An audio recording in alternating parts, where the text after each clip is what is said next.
Hi, I'm Reese, a designer with the Quilted Cow, and today I'm going to show you how to make the Helpful Heifer placemat number 24.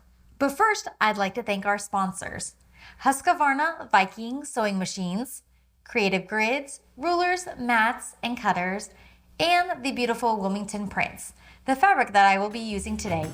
Let's get started.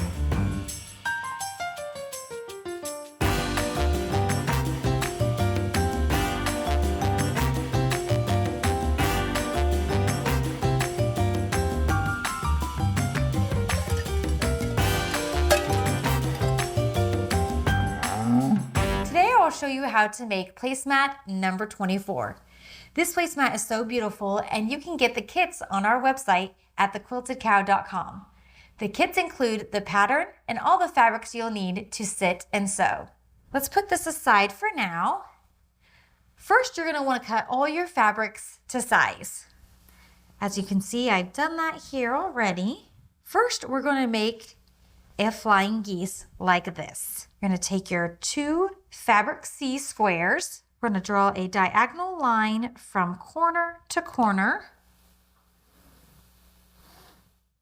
Make sure that line you can see like that. And also do it on the other one. You will want to draw a diagonal line on the wrong side of all your fabric C squares. And next, lay your fabric C squares in each corner. Okay, you want to make sure that your lines are going toward the center on the same side. This is the wrong side of your fabric. Go ahead and pin those squares down. And we're going to stitch right on the line. As you see here, I have stitched along that red line. And now I'm just going to trim 1/4 inch off that seam. So it should look like this. Let's go ahead and press this open.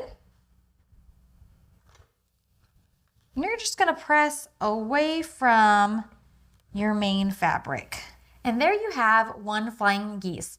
The pattern will tell you how many flying geese you need of fabric A, B, and C. Next, we're going to piece together the center part of the bow. So you're going to have 2 of your fabric C rectangles, and then your center piece, this one will be your fabric D. We're going to put that right sides together like that, pin, and stitch 1/4 inch down that line. Okay, let's go ahead and press that piece open. And on this, we're going to press toward the center because it is the darker fabric. And then take your other piece, put it right sides together. Once again, pin and stitch 1/4 inch. Okay, let's go ahead and once again, we're going to press toward the center of that bow because it is the darker fabric. So your back should look like that. Both pieces pressing inward. Now let's assemble the bow. You'll take your 1 flying geese and your other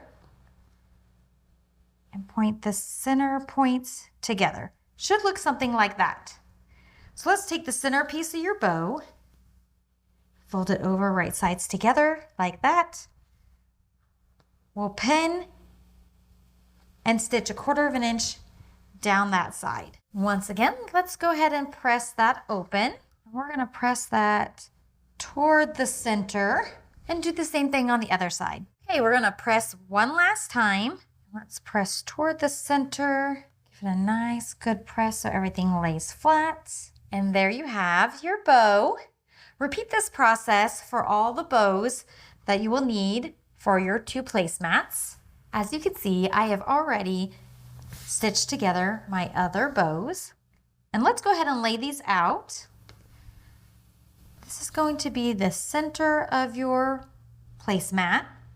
And we're going to attach the sashing to the bows. Okay, I have stitched along both of those lines. So this is how it should look so far. Let's go ahead and press those pieces open. Let's press away from the bow. We're going to press toward your sashing. Let's do the same on the second piece. Press toward the sashing. Let's go ahead and lay these out again so we make sure everything is in order. Next, let's take our B bow and put it right sides together on that sashing. Once again, we're gonna pin and now sew a 1/4 of an inch down that line. Okay, let's go ahead and press that bow open.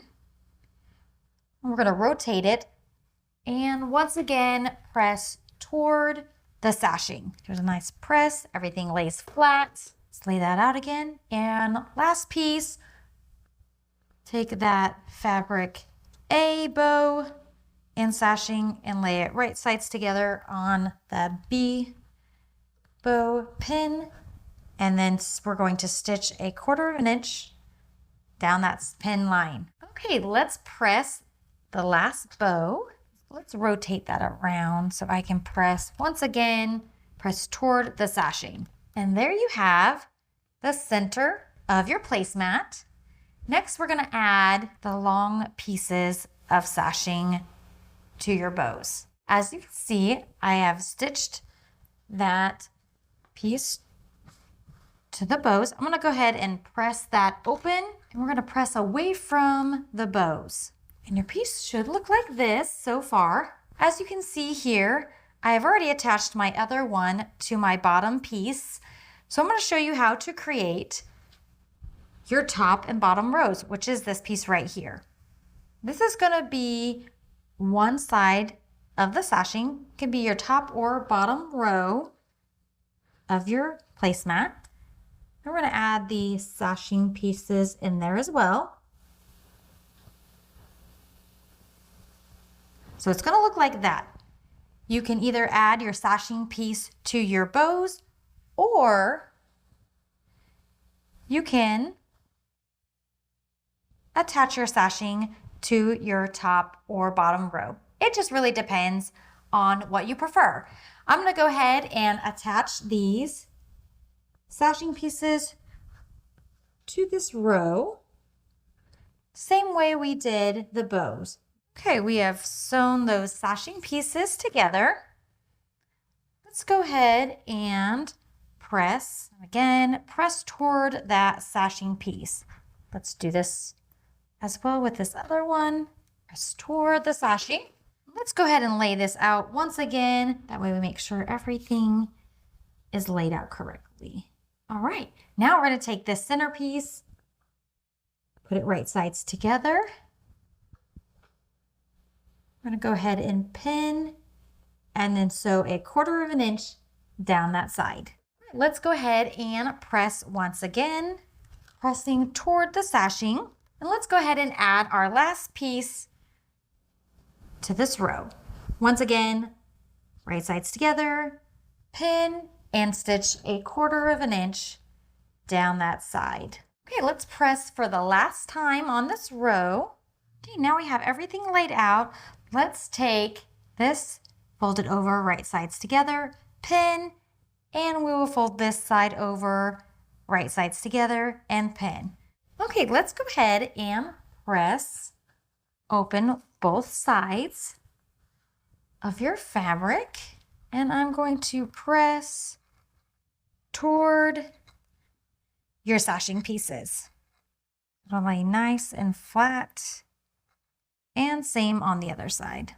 Now let's attach the borders. We'll want to attach the side borders first. It'll look like this. And let's put those right sides together. We will pin all the way down. And we're gonna stitch a 1/4 of an inch on both ends. Okay, as you can see, I have attached my side borders to the placemat, and let's go ahead and press those open. We're just once again gonna press away from the bows and the center of your placemat. Let's rotate that around. And again, press. Next, we're gonna add the top and bottom pieces of your border, but we're gonna have little squares in each corner. So let's set this aside for now. I've cut my strips to size, and I'm just going to put one of the squares right sides together on the end and another one on the other end. Right sides together. Put a pin in it so it stays. And then I'm going to sew a 1/4 inch down each side that I've pinned. Okay, as you can see, I've attached the squares to each end of my top and bottom border. Let's go ahead and press those squares open. I want to press those away from your border and press right toward the square. Give that a nice good press. Now let's attach them to our placemat. Let's lay that out. This is what it should look like at this point. We're going to turn them right sides together and once again pin all the way down. Now that I have it pinned, I'm going to take it to the sewing machine and sew a 1/4 inch down each side that we pinned. Let's do that. Okay, we have attached our top and bottom borders. Let's go ahead and press those open. And there you have it, placemat number 24. You can quilt it on a long arm like I have here on our finished one, or you can just stitch in the ditch with your domestics machine, which is just stitching where the seams are. You can do straight lines, circles. It's endless on what you can do when it comes to quilting. Check out our standard binding and turn binding tutorials in the link below. Remember, you can get the kit on our website at thequiltedcow.com. It comes with the pattern and all the fabric you need to sit and sew. Like and subscribe below to get all of our tutorials. Thanks for watching. Okay, you wicked cool quilters, good job. You made it to the end. We would like to thank our sponsors, Husqvarna Viking Sewing Machines, Creative Grids, rulers, rotary cutters, and mats, and Wilmington Prints for the beautiful fabrics. Thanks for watching.